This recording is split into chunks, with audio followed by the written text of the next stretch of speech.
Hello, and welcome to the Vulnerability Junkies podcast. I'm Kevin. And I'm Jamie. On this podcast, we talk about the scary, vulnerable parts of our personal and professional growth, our identities as second-generation Asian Canadians, and talking about our feelings. Happy New Year. How do you make sense of the past year so that you can better navigate the next one? On today's episode, we look back on 2022, set intentions for 2023, and reflect on everything from the danger of puppies to getting in the driver's seat for exposure therapy to choosing the lesser of greater pains. Let's get into it.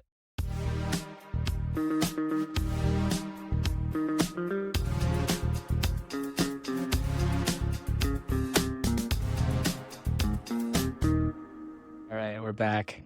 We're back. After quite some time, actually. Hello, dear audience members. Unbeknownst to you, it's actually been like 6 months since we recorded one of these, even though we uploaded episode 5 only, I guess, in December. It was recorded back in July. So it's been like 6 months since we did a recording, and a lot has happened since then, including the launch of this podcast, as well as it's now a new year, 2023. Happy New Year, everyone. We thought, what better way to both ring in the new year and catch y'all up on what's been going on with us over the last 6 months than to do a episode about reflections and resolutions for the new year. Yeah, it's almost like we planned this. It's almost like we intentionally had a really, really long break in recording so that we could have an episode about reflections without it seeming forced. But in fact, Exactly. it just took us way longer to launch the podcast than we expected to. Exactly. Yeah, it's definitely not that. Launching podcasts are easy.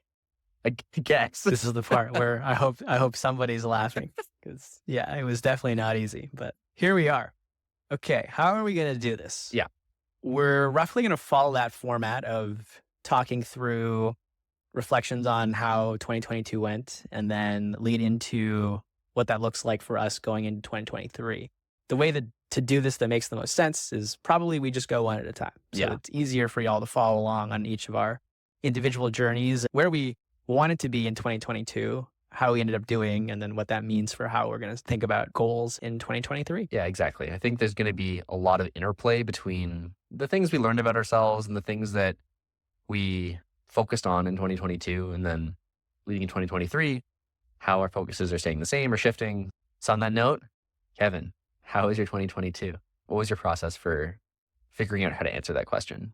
Oh man, what a year.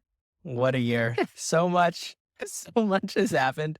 I guess one place I'd like to start is thinking back on the goals that I had set for myself back in 2021 for 2022. And I actually forgot a lot of the resolutions that I had set for myself. So it was kind of nice looking back at my goal list and realizing that I checked off most of those things. And let's not cliffhanger everyone, and I'll actually talk about what those are. Yeah, but you crushed them though. So I think I did okay. I'll try and read these verbatim as much as I can.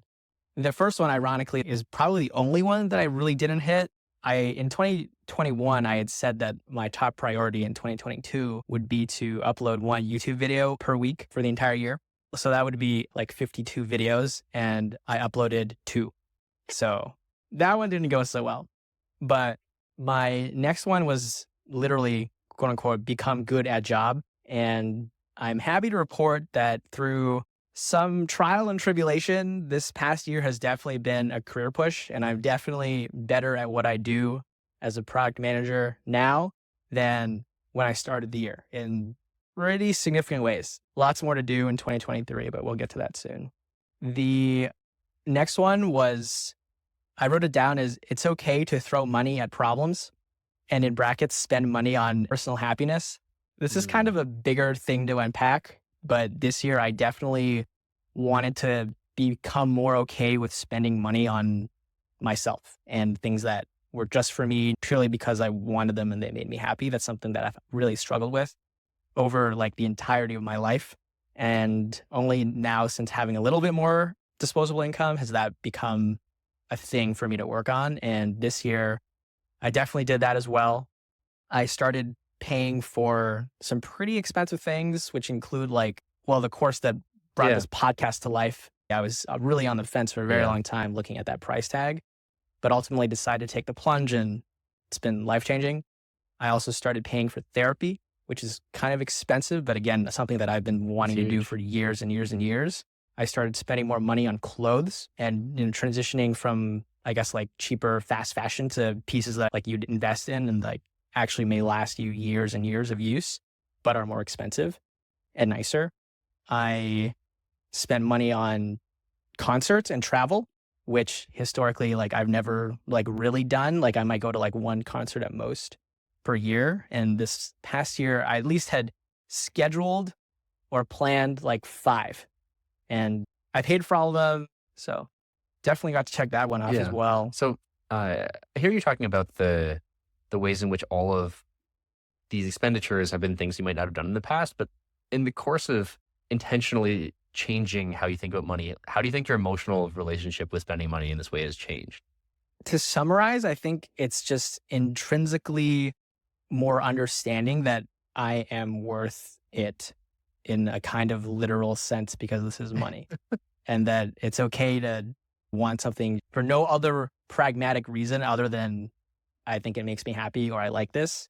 And then that's okay. Like being raised in a household that was not super well off, everything was always thought of very pragmatically and very frugally. Mm. And so there's a little bit of a stigma associated with that in my mind. I felt a lot of guilt for a very long time, just around like, is this like a waste of money? Like there's probably better ways to use this. I could like, give it to my parents or something, things like that, Yeah.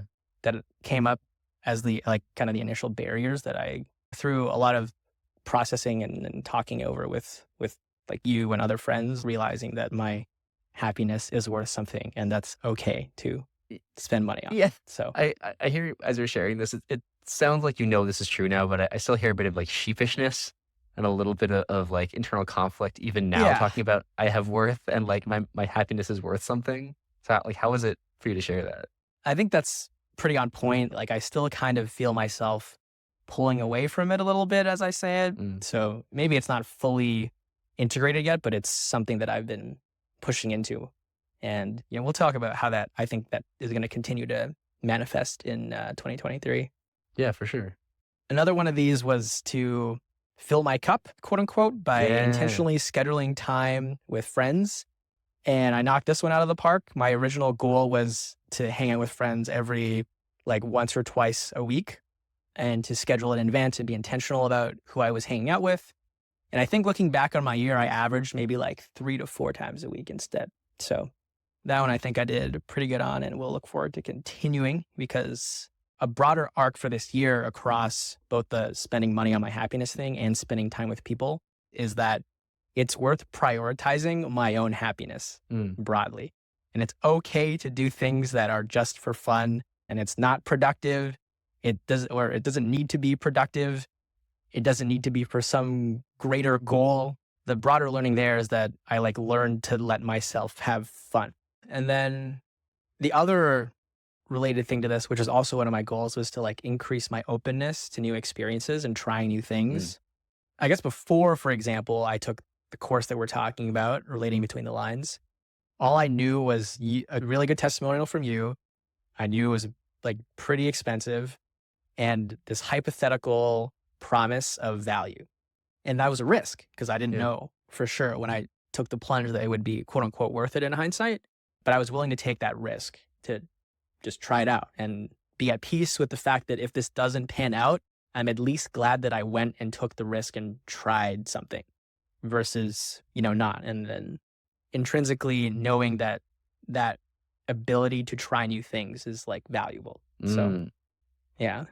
Yeah. It sounds like in practice, many of these risks ended up paying off in the way that you wanted to, and you got to feel the direct happiness from the experience. But it sounds like even if it had failed, you still would have felt a certain sense of pride and satisfaction from recognizing that you intentionally stepped into risk when, there was some discomfort, whether it be about spending money, whether it be about being in a new environment you're not comfortable with. And that was an intentional thing that you were trying to build up. And it sounds like you did actually build it up. I know it's like a really like simple, unassuming phrase, but I mean, it was really fun watching you for the first time when we were in person, look back on your goals for the year and then recognize like, wait, I forgot I wrote this list, but like I did these things. Yeah. it was very satisfying, I will admit. It was cool to see that past Kevin set these goals out, or like this vision of what like I would be like now. And I basically checked all those things and became that person, which is kind of cool. Yeah. And I mean, to round it out, the last thing that I had to set a goal for this year was to quote myself now, quote past Kevin, emotional progression towards more serious, committed relationships, or at least looking for one. And the specific message I had for myself was, it's scary, but you need to dive in anyway and risk that pain in order to emotionally develop and grow that way. So I also 100% did that. So yeah, you definitely did that one. Definitely did that one. Oh man. So yeah. The thing that's coming up for me is the idea that whenever you take these kind of risks, especially these kind of like emotional risks, delving into levels of connection and relationships you've never reached before, there's always this huge potential for pain. But I think that a thing that you're especially good at recognizing is the alternative of never approaching that level is even more painful. So you chose your pain and you kind of found it, but you chose your pain intentionally. And I hope you can feel proud of the ways in which you went after it. Thanks, man. Yeah, I think so too. I think through like all the trials and tribulations, the ups and downs, the pain, the hurt, the scariness, there was also like, a lot of highs, a lot of joy, a lot of triumph, and lots of silver linings. So I think all in all, I think I can pretty confidently say that it was a good year, and definitely one where I'm looking back, I can say that I'm like a better version of myself now than I was. That's huge. A year ago. Yeah. That's pretty cool to say. Yeah. I mean, I would like to think that, we can generally say that every year, but like having that level of conviction in it, I think it hits a little different. Like when you were talking before about, this conviction about, how you've learned to spend money on yourself, I could feel a little bit of like trepidation in your voice, but this time you're like, I'm a better version of myself. It was unflinching. You just know it. Oh yeah, that's true. I do have a lot of conviction in that one. I do really believe that. I think I stretched in a lot of ways this year, like emotionally, professionally, in friendships, in dating, playing with like vulnerability with you, learning about emotional communication, putting myself out there, risking that pain. I mean, it didn't always pan out and it didn't always go as planned, but I think there was a lot of growth in that and a lot of courage. I'm going to, pat myself on the back here. I think a lot of that was really scary to do. And a lot of it was new territory, but did it anyway. Yeah. Yeah. I mean, I definitely felt the courage, and like, I'm still kind of inspired by it and be like, oh man, like I gotta push. And I also just love the fact that you've really framed it as, these were the things that were scary and I stepped into it. Cause that's what courage is. Courage is not doing things that are hard for other people but aren't hard for you. It's doing the things that are hard for you. And you chose some things that were hard for you in the last year. And then, you did them. You look back and then now you can say, I did those things. Yeah, exactly. I think, maybe it's helpful now to give some more like specifics as I go through kind of my year. I'd love to like talk through some like highlights, lowlights, and then talk about my emotional arc and then wrap up my overview of 2022, at least for me. I think I started off the year feeling really lost and burnt out at work. And that was a trend that continued into like for the first 3 months of the year until ultimately I realized that, I tried to give it one last shot to see if it could work out, if I could like muster the motivation to really stick at it. But it became pretty clear, I think, by that time that like I didn't really enjoy the work that I was doing. People were also noticing that like, hey, it doesn't really seem like your heart's in this. But ultimately was able to find a new gig doing the same thing, just at a very different company. That was a much better setup kind of in hindsight. A little more context here is I went from being at a company that was like thousands of people to a company that was like 30 people. Yeah. And so the scale is just totally different. And it's way earlier stage. Things are way more chaotic and you have to wear way more hats. And so there's a lot of fear there for, am I going to be able to take up this mantle I was also like the first product manager hire at this company. So it was like I was being brought in to set the bar and the culture for everybody else. It's honestly harder now. Like I work harder at this job than I did in the last, but it's much more aligned with like my own growth goals and the trajectory that I kind of want for myself. So I think my career arc across the year was, lots of angst and anxiety and stress for the first 3 to 4 months of the year. And then transitioning into a different kind of angst and stress of starting a new job, new environment, not really knowing if I'll be able to, I guess, rise to the challenge. It's definitely not been a walk in the park, but I am in the process of rising to the challenge. On friendship, there were 2 main focuses that I wanted to focus on this year, which was one, investing into my existing relationships, and then also carving out emotional energy and space and time to try and cultivate some new friendships throughout the year. And I'm also happy to report that not all of those attempts worked out, but there were 2 or 3 that like really turned into pretty deep, meaningful friendships now that I don't regularly like hang out with these people a lot, but they're people that I can call every like 3 to 4 months. And it's a really connecting, interesting, thought-provoking conversation. So also really happy about that.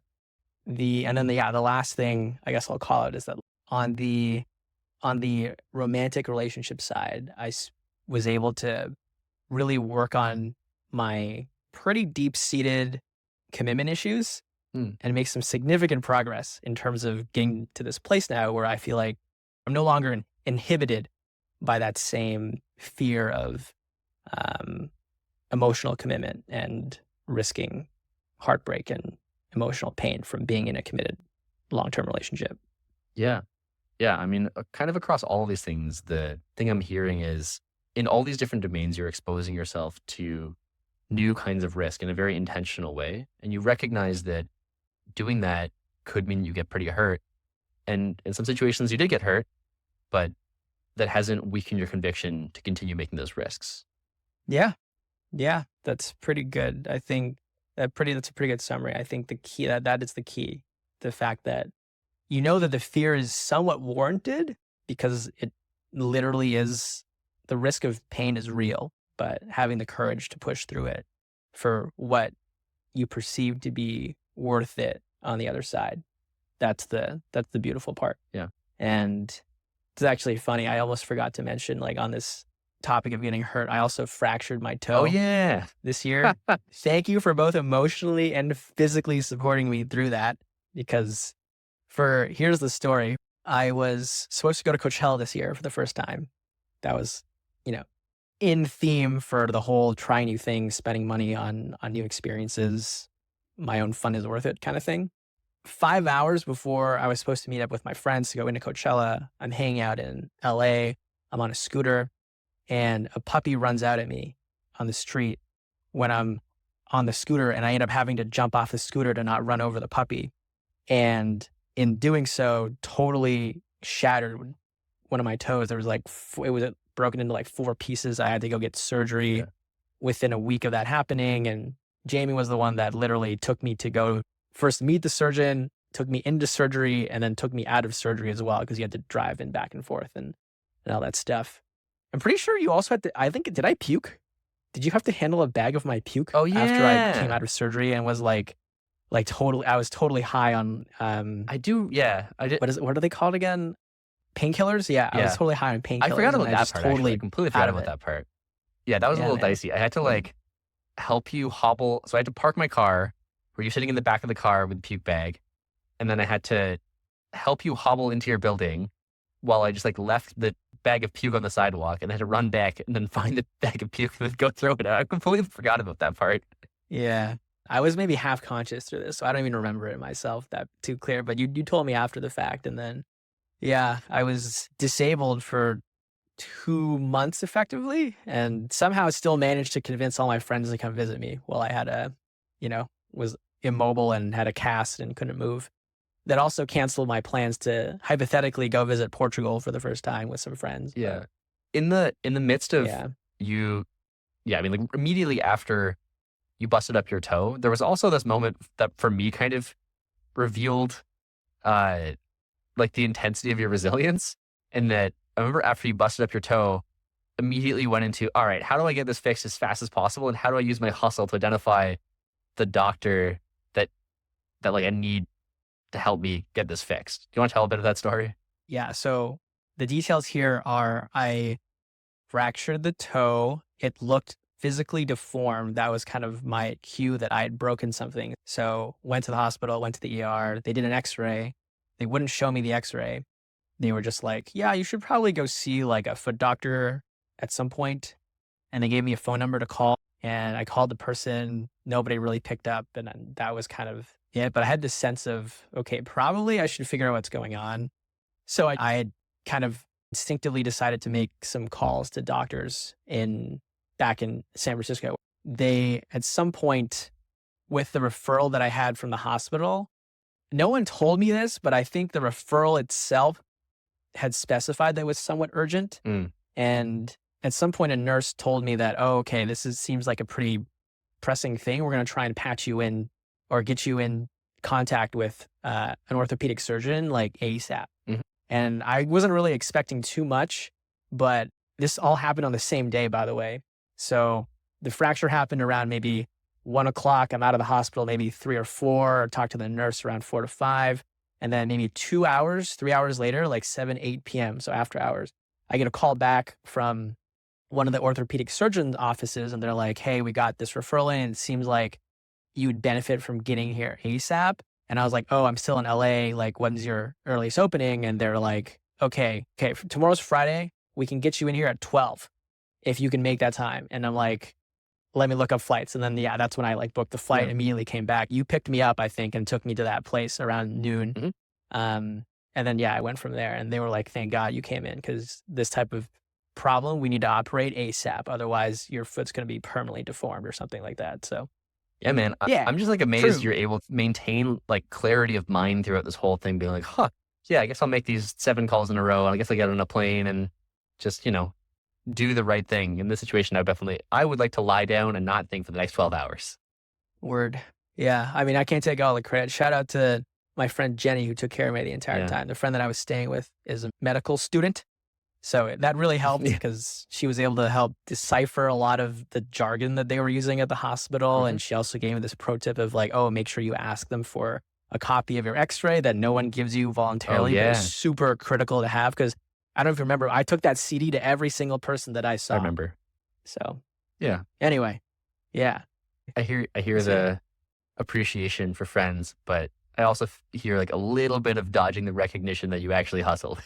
Okay, fine. Yes, I have some hustle. There you go. It's true. It's true. It's true. Both. Yeah. I'll take that. I'll just let that sit because sure. Let's see. Any more arcs I can draw for myself?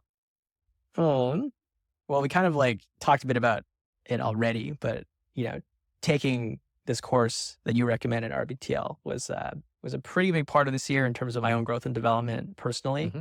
I not only did the kind of beginner version of the program, I also did the level 2, which is called fellowship, afterwards as well. So squeeze all of that into this year. And yeah, definitely going to continue on this path. It's paid dividends in so many different ways. And across all my relationships, from like friends to romantic partners to my parents to just interacting with people at work, coworkers, I'm able to kind of show up in a more intentional way, in a more emotionally expressive and authentic way now, in a way that I feel confident about because of it. So that was also huge. Yeah, man. I mean, I'm very glad that you went through that, both because we now have shared language, we now have a podcast, and we have a thing to collaborate on.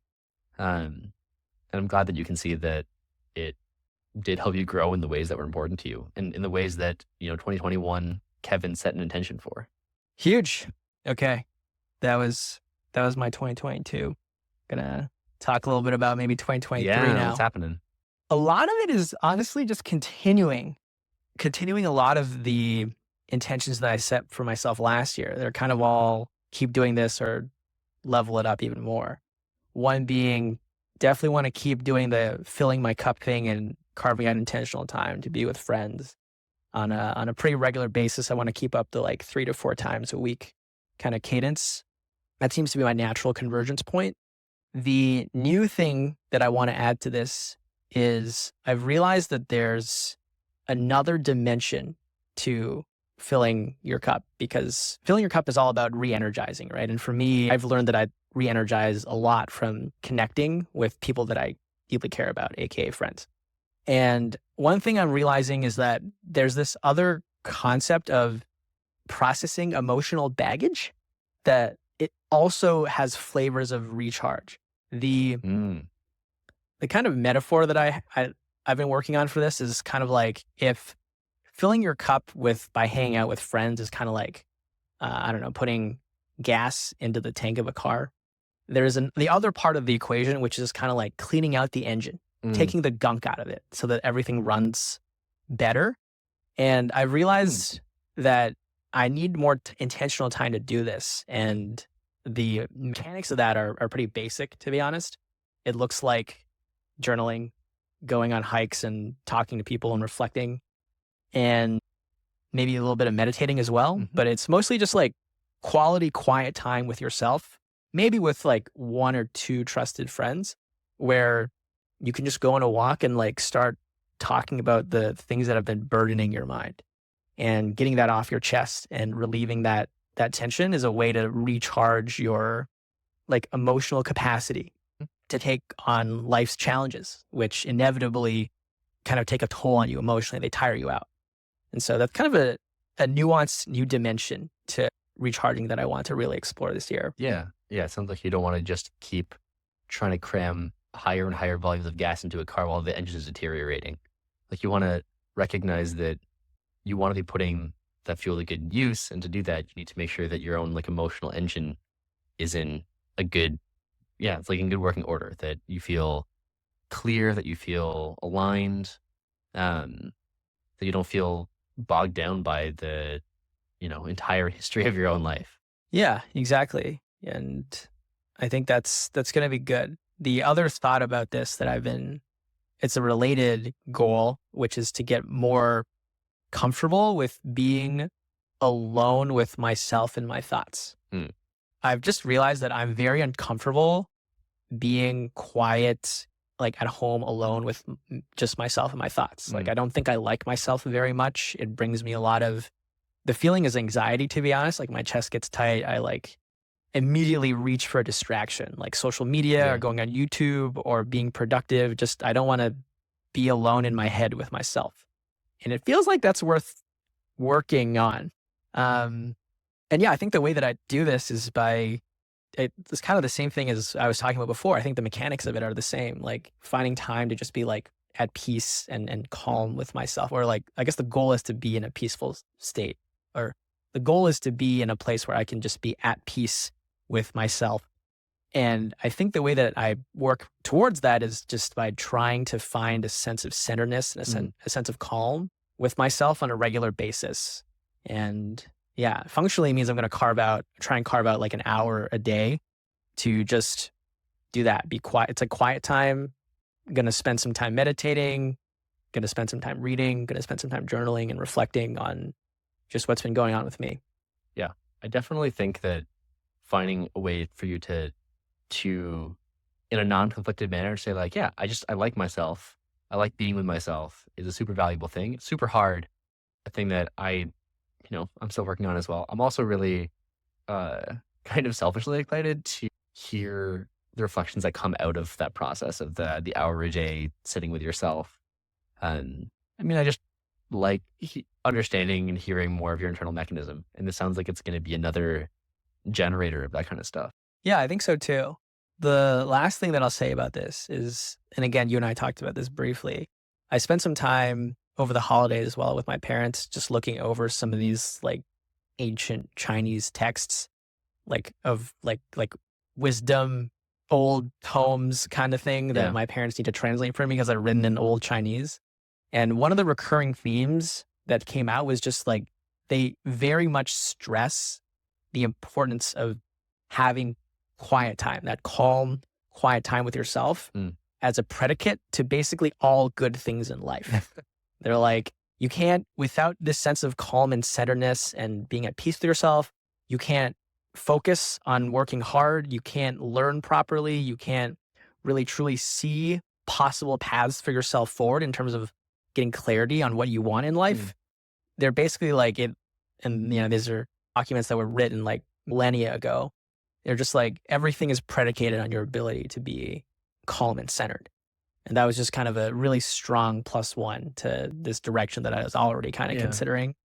I was talking to someone about this a couple of months ago, and they recommended that I do all of those things in terms of journaling, reading, quiet time, no distractions, no screens, no phones right before I sleep for an hour. Back then, the goal and the framing of it was this is a way to quiet your mind so that I could sleep better. And I'm coming around all the way full circle back to doing those exact things that this person is actually very good at doing. And I respect them a lot for their ability to do this on a regular basis and just be calm and be centered and take that time.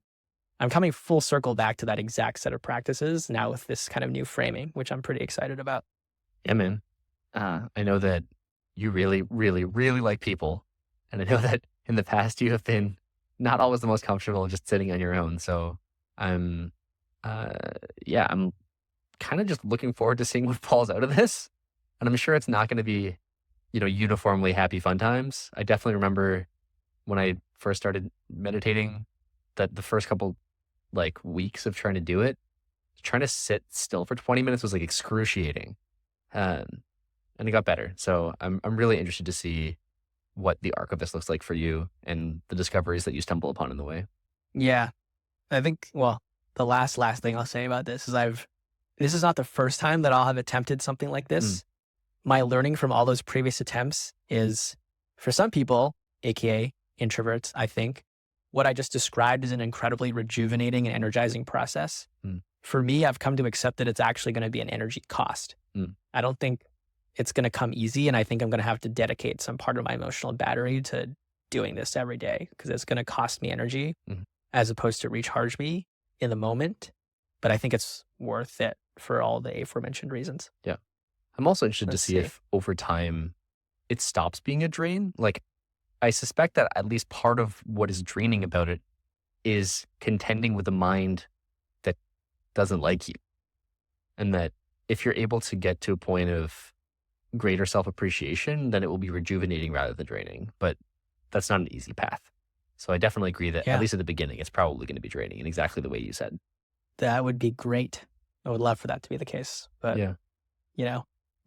on the relationship front, just going to continue working towards being able to really commit and contribute and give to a meaningful, serious relationship that I can really commit to in a healthy way.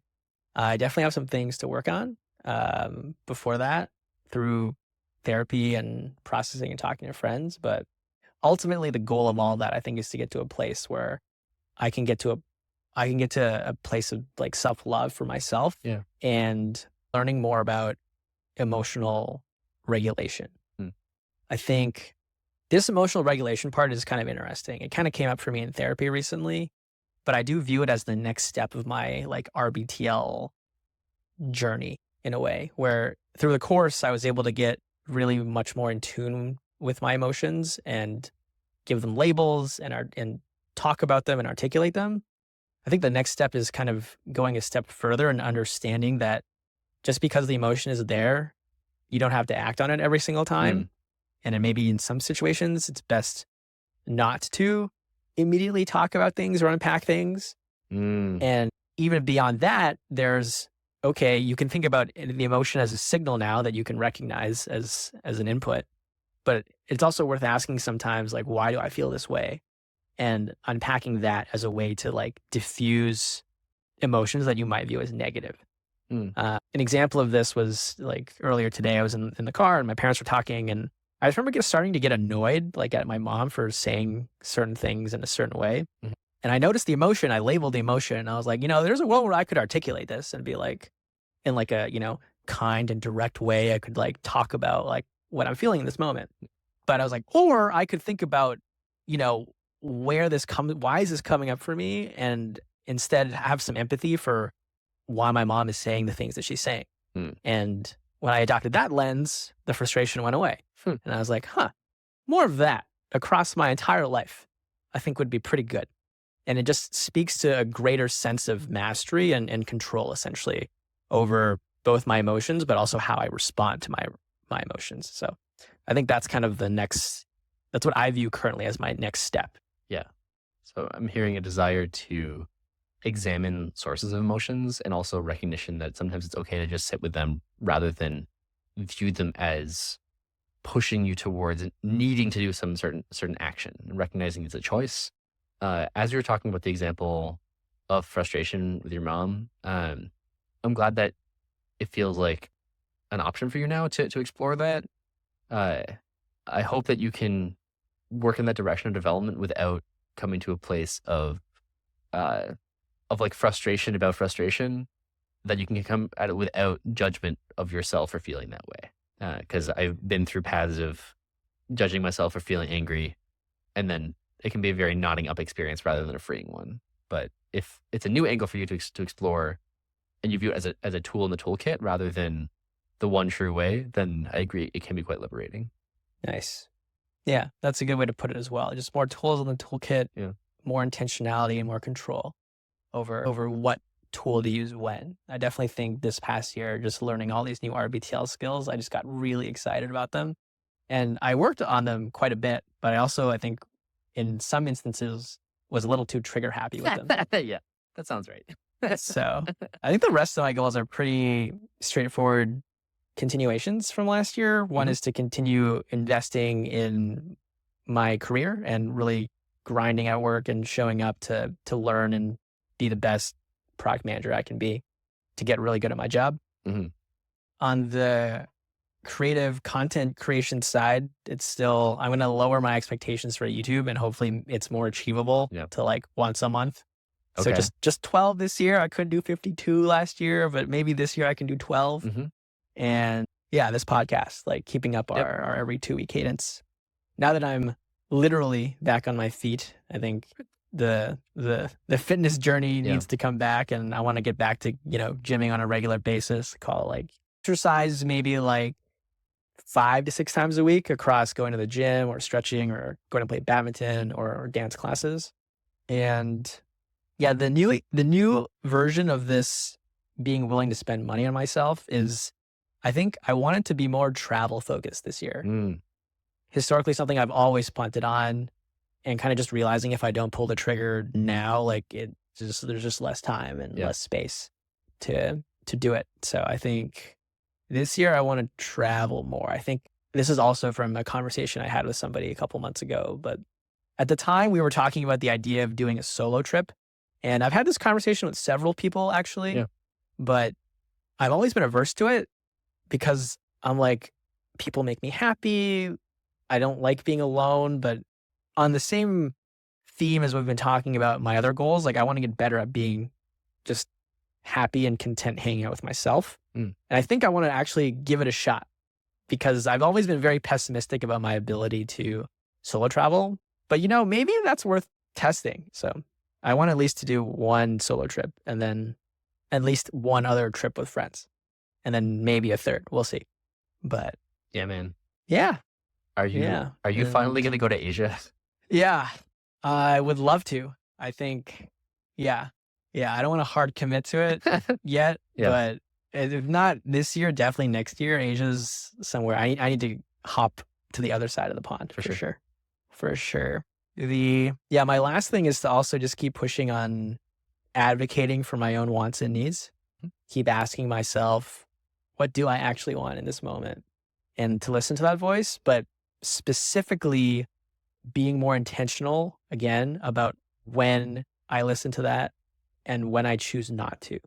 I think this year I leaned very much more heavily into listening to that voice kind of all the time, just because I'm like learning to do that. But now I kind of want more precision in there, where I want to be able to recognize moments where I know I want A, but somebody for whatever reason, I don't know, wants the opposite of that. And it's okay to like let that be, and to, not have to fight for every single thing that I want every single time. Yeah. So I want to voluntarily choose not to do it. Yeah, it sounds like it's kind of weird. It's also coming full circle. Yeah, I mean, you spent a huge chunk of the year developing this new skills, and now you're trying to develop wisdom around when to use the skills. Exactly. But it's good Yeah. that you Yeah. practice them a lot, because now when the wisdom says you should use the skill, you can use the skill. Whereas if the wisdom says you can use a skill and you've never practiced, then yeah, you're kind of stuck. It's true. Yeah. So that's my 2022 and what I'm looking to do in 2023. Yeah, man. Yeah. Some of it sounds like just trying to get back on your feet, whether literally or figuratively. And then the parts of it that are the most exciting to me are the parts that I can tell you're pushing in a new direction of growth. So like I think this specific kind of emotional intelligence is something that is like relatively new as a specific focus. The path that's leading you through therapy, the path of trying to develop comfort with yourself, those all feel like not just a continuation of existing growth journeys, but ones that are kind of like really pushing you in a different way, not just becoming a more intense version of Kevin, but like developing more richness and breadth. And I think that makes me really excited for you. Thanks, man. Yeah. I think, I'm pretty pumped too, I must say. I think it's going to be good and truly onwards and upwards from here. Yeah. So, would love to finally pass the mic over to you and hear more about your past year and how you're thinking about the next year going forward as well. For sure. So yeah, for every year at the end of the year, I read through all the journal entries from the entire year. So I write journal entries nearly daily, and I found them useful for a lot of different things. Historically, it's mostly just been a combination of me writing like literally what happened on those days and then some amount of emotional reflection. So sometimes it'll be like 3 words just explaining what I did, and sometimes it'll be like 4 paragraphs being like, this is how I'm feeling right now. So reading through all those entries helps me reorient myself for what the year was really like. Because it's really easy to believe that the way you're feeling right now is what the whole year was about. And it's only through reading all of it that I'm like, oh wait, no, like in like January Jamie, totally different concerns than December Jamie. And 2022, like it was kind of very different phases for me.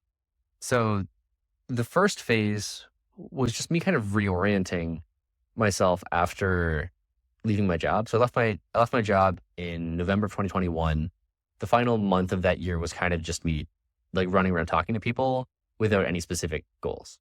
And then in January, I started to have to think about, okay, like what am I doing from here? I don't have an intent to go straight back to work.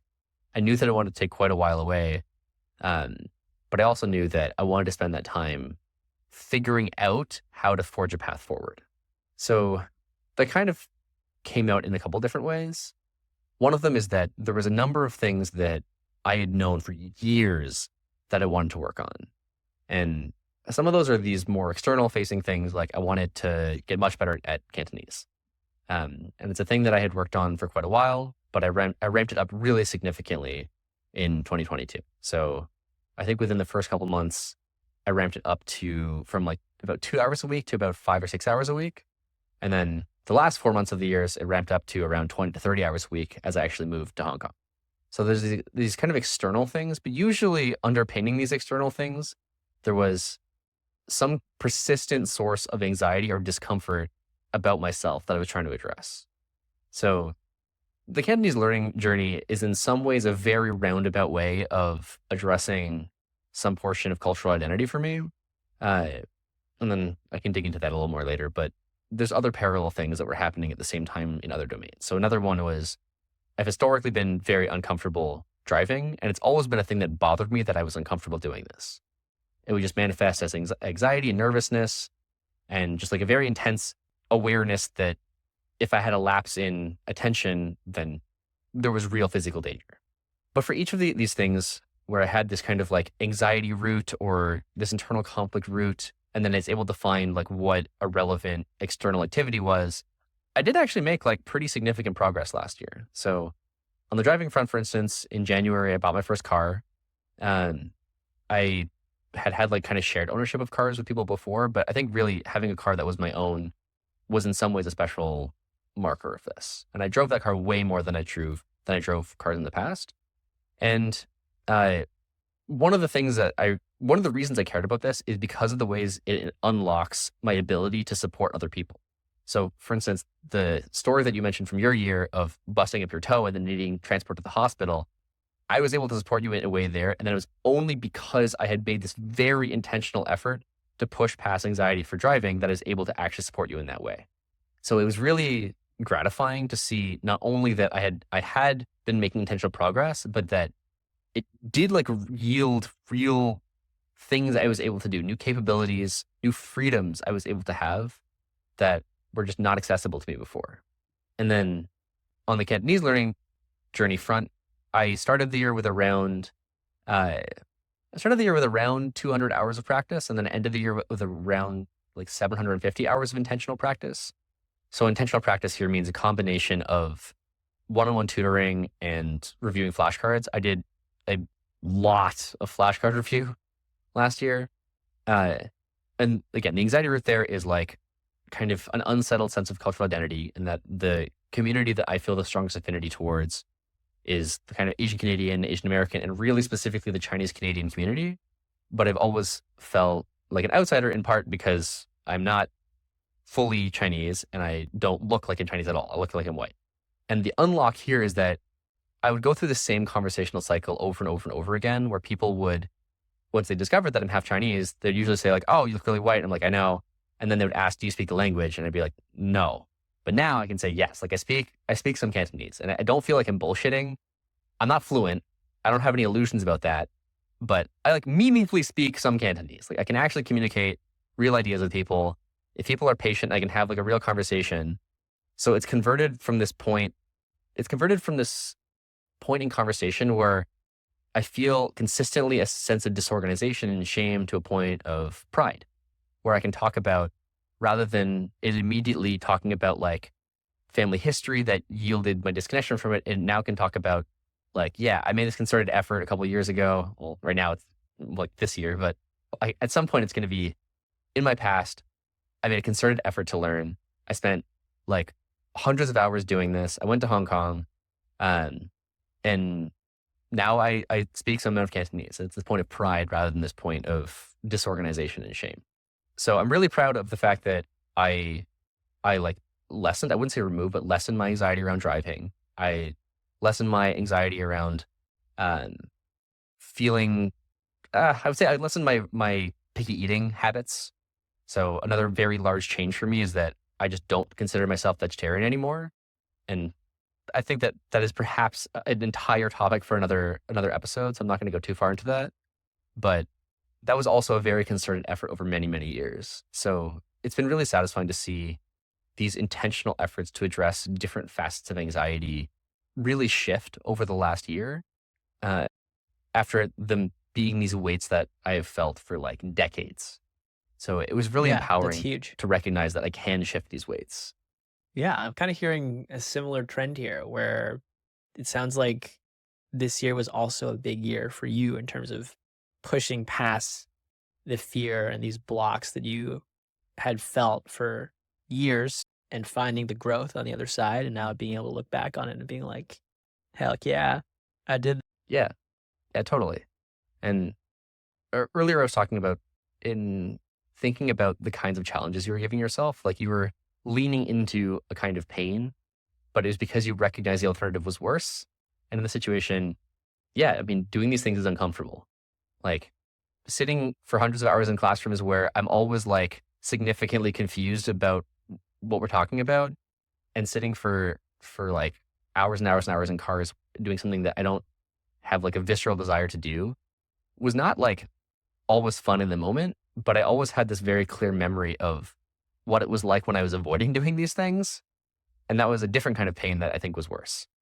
So it wasn't that like, I found a path of no pain. It's that I chose my pain as a way of hopefully carving out more freedom in the future. Love that. I love that a lot. I think, well, two things come up for me. One is huge plus one to you pushing past the car thing, because I directly benefited from that support. So thank you very much for doing that. I think, yeah, it seems great. And I also am hearing in your share around the benefits of being able to drive is just like literally you have more freedom now. Yeah. That's also huge in terms of what you can, I guess, like do, places you can go, like the way that you can support people that you care about. I think that's huge. And the other around this choosing the lesser of greater pains, Yeah. maybe another lens on this is going back to those like ancient Chinese writings from millennia ago. Another common theme from those, again, 2000 plus years ago, people talking about this. Another common trend that they often talk about is that this idea of growth that we're talking about, pushing through difficulty to better yourself, is also like they consider it a very like virtuous thing, if not like one of the most virtuous things to do. That like this is the proper orientation in life. This is how you become a better human, both from the perspective of competence as well as like character and like virtue and values. And I just found it very empowering that like people like we're getting a strong +1 from millennia ago on this, on the fact that this grind and this push through the hardness is worth it. So yeah, just want to, I hear you doing it and it's beautiful to see. And I just want to, send some encouragement your way. Yeah. I think I'm biased obviously, but I think this is the way for sure. Yeah. Yeah. So yeah, a good chunk of my year was focused on pushing past a few different kinds of aversion. And then another part of the year was starting to chart a path for a career again. And it's a little weird in that it wasn't like I jumped on a new career track. It was I started to map out what new track could even look like. So I went through this book called Designing Your Life. This is a book that another one of my very close friends, Owen, bought like 12 copies of and sent to all of his friends years ago. And at the time, it wasn't the right time for me to read it, but last year was the right time where I'm like, I have no idea what I'm doing. And I need some assistance in thinking through what directions to pursue. And I think the really important thing from the book is that it takes a design-centered approach to figuring this out. It's not analytical in the sense of, here are all the facts about you, and here's a big formula that spits out the answer. It's a design-centered approach of like becoming curious about the things that drive me and then trying to figure out like many potential paths, not the path, many potential paths, and then thinking about how to evaluate them quickly. So thinking about how do you actually go try doing that thing? How do you stop trying to do just research about the thing and try to experience the thing so you know what it's actually like? So I went through a couple months where I'm like, I'm going to be like a climate tech angel investor. And then I'm really glad that I went through the process of evaluating it because like in like 2 months, I'm like, yeah, that's not going to work. I started to recognize that some of the core activities I just didn't like doing. I started to recognize the ways in which I was just not positioned to have the kind of impact I wanted to through that. And one of the really beautiful things about this is now I know that as experiential facts, so I don't have to think about that path anymore. And it frees up all this headspace to explore further things. So whereas if I had tried to like sit down for like 4 months and just do all this analysis, then like, I might still be trying to calculate like what the right path is. Whereas now I've knocked one down and I have 2 more paths. I have 2 more paths in mind. And I'm very open to the idea that I might try both of them. They might both not pan out. And then I'll be like, all right, well, time to chart some new paths and then keep experimenting until something lands. Love that. Instead of analysis paralysis, you just ran the experiment. Yeah, run the experiment. And you exactly. got some answers. Yeah, I ran the good. experiment. I got some answers. Exactly. Best kind of clarity. Yeah. So yeah, like on the whole, I would say last year was about trying to address a few specific varieties of anxiety and like trying to get past certain kinds of regret. And then trying to figure out how to build the chart for a path forward. And then this year for me, I would say it's kind of about, so the way I've been thinking about this is I have a few goals for the year, and then I have a few kind of like orientations towards them. So the two goals I'll talk about are, I want to figure out like some more concrete career paths. So I want to spend a bunch of this year really seriously evaluating what different paths might look like. So some of that is going to be attempting to go down a founder path towards climate tech. I still feel like huge imposter syndrome even bring up that I will be attempting this. But yeah, I'm gonna give it a shot. I still am very open to the fact that it might not work out for a variety of reasons. But again, then I'll know I'll run the experiment and I'll know. And then the other specific goal I have is to really make a significant change in my experience of anxiety. So I mentioned that I try to tackle these few other things by addressing kind of by exposure therapy of like exposure therapy for driving is go drive, exposure therapy for, food pickiness is go like try a bunch more foods. But I want to try working with it more directly this year. There's still two really noticeable varieties of anxiety that I experience. One of them is just general decision anxiety, where when I'm confronted with a bunch of really difficult to compare options, I get overwhelmed very quickly. And surprise, surprise, later life is not usually about comparing known quantities. It's mostly about dealing with the unknown. So that's a thing that I really specifically want to get better at. And the other one is a variety of social anxiety and kind of avoidance, where I just want to get to a place where I don't feel like internally conflicted or like self-judgmental when I'm not engaging socially in the ways that I want to. So those are the two major goals. And then the dispositions are, I want to be doing way more of these things through collaborations. So rather than just trying to figure out like a grindy path to read a textbook and do this on my own, I want to find ways of doing these things in community. And the other disposition is, for some of these things, I want to be, this one's more relevant to the career thing, but I want to be driven much more by creation rather than consumption. So I spent a lot of last year reading a bunch of climate tech related stuff and like talking to people and just listening to what they had to say. But this year I really want to try to evaluate these things by actually creating stuff. And then the awesome combination of these things is, working in community with other people to create things and then making these collaborations in part because I found that doing things like this podcast, that is this very direct collaboration, is like super energizing to me. And it's energizing in a way that I don't feel any conflict about. I just feel like this is a positive contribution to the world. Yeah. That's awesome. I think in that, I'm also hearing a little bit of learning and failing in public in that last thought of, creating versus consuming again, which I really like. Also a common thread for this podcast. Like one of our marquee goals is to just, learn, fail, and share the journey with people. Yeah. And it sounds like that's going to be, exciting for you to not just ingest information, but also synthesize. And over time, I think folks or whoever your audience is will be able to see your own progression of how you've been thinking over time, which I think is super, super cool. Because not only are you sharing individual points of interestingness, it's also a journey and an arc in and of itself. And I don't know. I'm just feeling excitement for you right now. Yeah. In terms of you trying all these new things, you talked about like trying down the founder path. And it's worth acknowledging that piece that you called out, that it gives you anxiety just to be able to articulate that you have this goal and they're going to try something. And I think that's a beautiful thing to like, just that idea of someone setting a goal for themselves and being like genuinely making an effort. That's a very vulnerable thing to do, and especially to admit it on a podcast, right? I think that's huge. That's huge. This brings back all the like shonen anime tropes that I like so much. Just like, it's the classic, right? It's like, I have this really lofty goal that I think is impossible. I'm going to try and go for it anyway.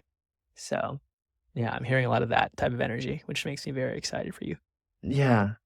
I hadn't really linked together as much that some of these things really are about learning how to develop more comfort failing publicly.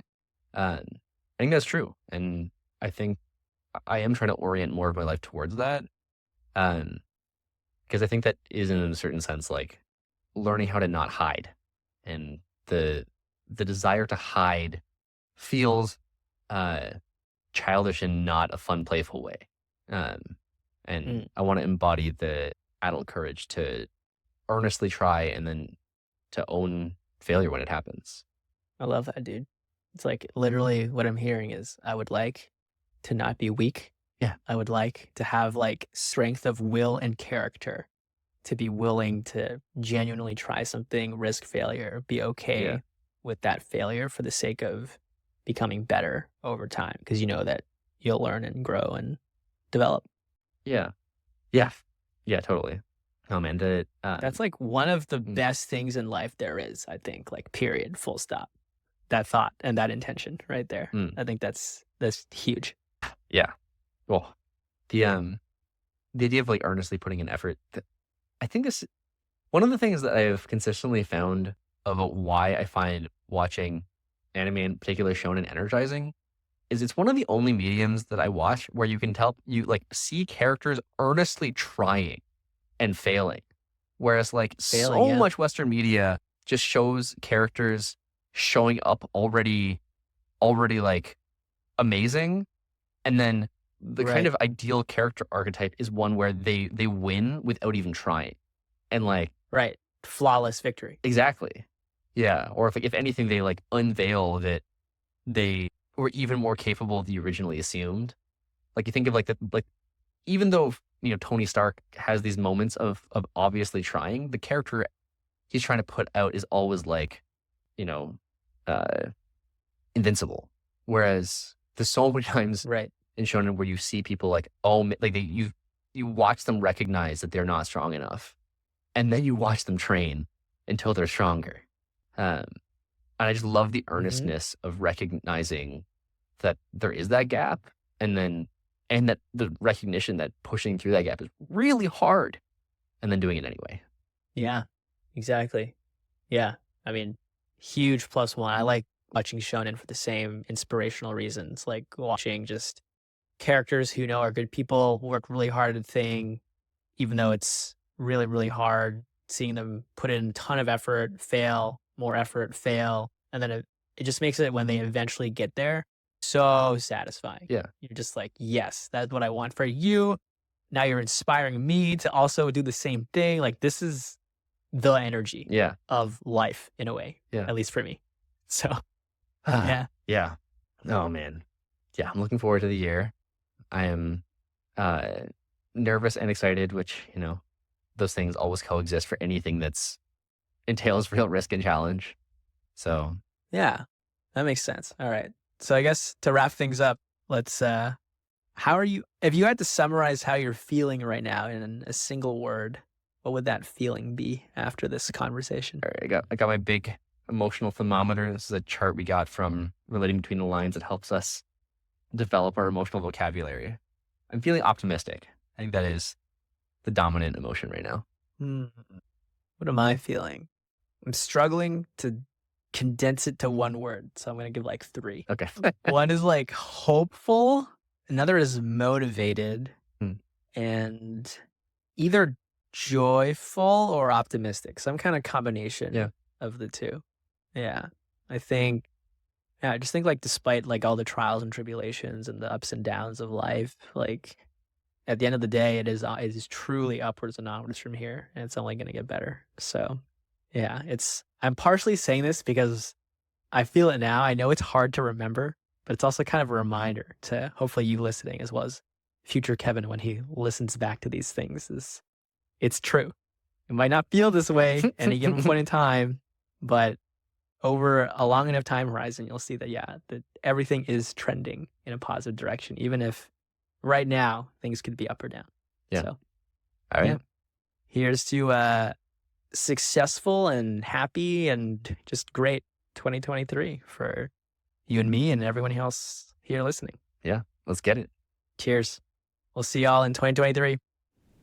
If you enjoyed this conversation, please help us by leaving a rating on your favorite podcast app. We would really appreciate it because it helps us grow and lets others find the show. When we're not podcasting, Kevin also makes YouTube videos. And Jamie has a blog. You can find links to these in the episode description. The intro music you heard in this episode was made by Harry Dye. Thanks for listening. We'll see you in 2 weeks.